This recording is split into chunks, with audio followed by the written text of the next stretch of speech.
తాజాగా ఒకటి కాదు, రెండు కాదు 20 స్కూళ్లకు ఎట్ ఏ టైం బాంబు బెదిరింపు మెయిల్స్ రావడం దేశ రాజధాని మళ్ళీ కలవరపాటుకు గురి చేసింది. ఏంటి దీని వెనుక ఎవరున్నారు? ఎందుకు ఈ బెదిరింపులు పంపించారు? నిజంగానే అక్కడ బాంబులు ఉన్నాయా?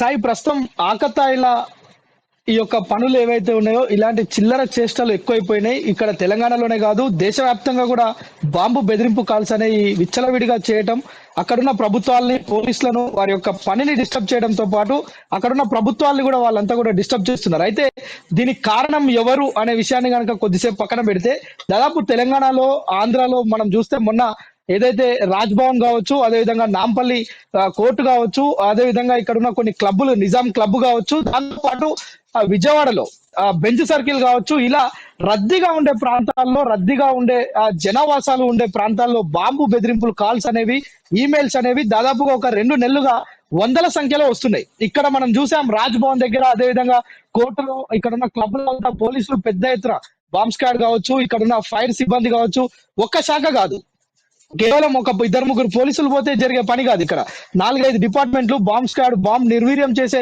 ఆ యొక్క ప్రత్యేకమైన బృందాలు ఉంటాయి. సో వీరందరూ కూడా అక్కడికి వెళ్లి పనిచేస్తున్న నేపథ్యం మనకు కనిపిస్తుంది. మరోవైపు తాజాగా ఢిల్లీ, బెంగళూరు ఈ 2 ప్రాంతాల్లో, దాదాపు ఢిల్లీ ఒక్క రాజధానిలోనే 20కి పైగా ఈ స్కూల్స్ కావచ్చు, జనావాసాలు ఉండే, బాగా రద్దీగా ఉండే ప్రాంతాల్లో బాంబులు పెట్టామంటూ కూడా కొన్ని మెయిల్స్ ఆ యొక్క పాఠశాలలకు రావడంతో ఆ పాఠశాలలన్నింటినీ కూడా సెలవులు ప్రకటించడం, మరోవైపు కొన్ని ప్రభుత్వ కార్యాలయాలు కూడా ఉన్నాయి, ప్రభుత్వ కార్యాలయాలకు కూడా సెలవులు ప్రకటించి బాంబ్ స్క్వాడ్ ముమ్మరంగా మొత్తం కూడా చర్యలు చేపడుతున్న పరిస్థితి.